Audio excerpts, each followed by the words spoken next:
Yes breaking news చూస్తున్నాం. కేరళ మాజీ ముఖ్యమంత్రి ఆ రాష్ట్ర ప్రతిపక్ష నేత పినరయి విజయన్కు బిగ్ షాక్ తగిలింది. ఆయన నివాసంలో కేంద్ర దర్యాప్తు సంస్థ ఎన్ఫోర్స్మెంట్ డైరెక్టరేట్ ఆకస్మిక తనిఖీలకు దిగింది.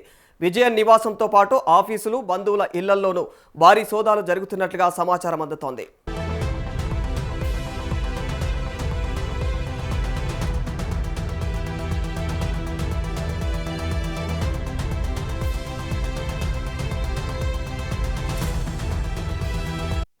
మనీ లాండరింగ్ కేసు దర్యాప్తులో భాగంగా బుధవారం ఉదయం మొత్తం 10 చోట్ల ఏకకాలంలో ఈడీ బృందాలు సోదాలు జరుపుతున్నట్లుగా ఎన్ఐఏ సంస్థ ఓ కథనం ఇచ్చింది. మరి ఈ సోదాల్లో కేరళ ముఖ్యమంత్రి పినరయి విజయన్ నివాసం కూడా ఉందని ఆ కథనం పేర్కొంది.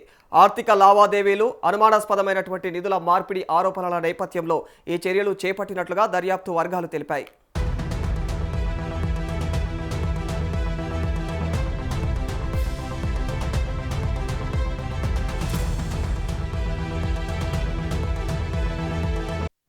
ఇప్పటిదాకా జరిగిన సోదాల్లో పలు కీలక డాక్యుమెంట్లు, డిజిటల్ ఆధారాలను ఈడీ అధికారులు పరిశీలించినట్లు తెలుస్తోంది. విజయన్ కుమార్తె వీణా అవినీతి కేసులో భాగంగానే ఈ సోదాలు జరుగుతున్నట్లుగా తెలుస్తోంది.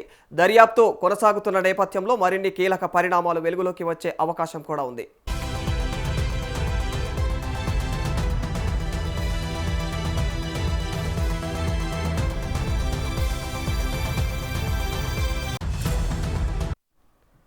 కేరళ రాజకీయాల్లో ఇటీవల తరచూ చర్చకు వచ్చినటువంటి అంశాల్లో సిఎంఆర్ఎల్ కేసు ఒకటి అని చెప్పుకోవాలి. ఇక కొచ్చిన్ మినరల్స్ అండ్ రూటిలే లిమిటెడ్ అనే ప్రైవేట్ కంపెనీకి సంబంధించినటువంటి ఆర్థిక లావాదేవీలపైన వచ్చినటువంటి అనుమానాల నేపథ్యంలోనే ఈ వ్యవహారం వెలుగులోకి వచ్చినట్టు తెలుస్తోంది. ఆదాయ పన్ను శాఖ కొన్ని సంవత్సరాల క్రితం ఈ కంపెనీలలో సోదాలు నిర్వహించిన తర్వాత సంస్థ ఆర్థిక వ్యవహారాలకు సంబంధించినటువంటి పలు డాక్యుమెంట్లు, ఇక చెల్లింపుల వివరాలు బయటపెట్టినట్లుగా తెలుస్తోంది. అందులో అవకతవకలు బయటపడ్డట్టుగా కూడా తెలుస్తోంది.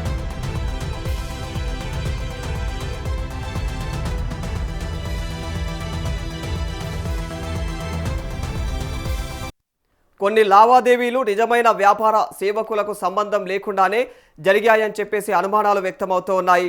అయితే మరి ఈ చెల్లింపులు ప్రధానంగా ఇక కన్సల్టెన్సీ సర్వీసెస్ ఫీజుల పేరుతో జరిగినట్లుగా అయితే రిపోర్టులో పేర్కొనబడ్డాయి.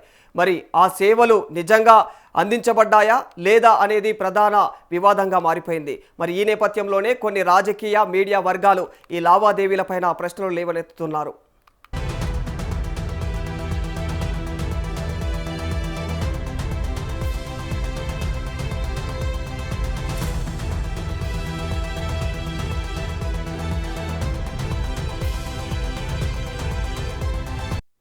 ఈ వివాదంలో ముఖ్యంగా వీణా విజయన్కు సంబంధించినటువంటి ఇక ఎక్సాలాజిక్ సొల్యూషన్స్ అనే సంస్థ పేరు ప్రస్తావనకు వచ్చింది.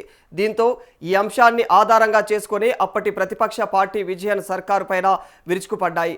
అయితే మరి ఈ ఆరోపణలను వీణా విజయన్ ఇప్పటికే ఖండించారు. తమ పైన వస్తున్నటువంటి ఆరోపణలు రాజకీయ ప్రేరేపితమని, అన్ని లావాదేవీలు చట్టబద్ధంగా, పారదర్శకంగా జరిగాయని చెప్పేసి ఆమె చెప్పారు.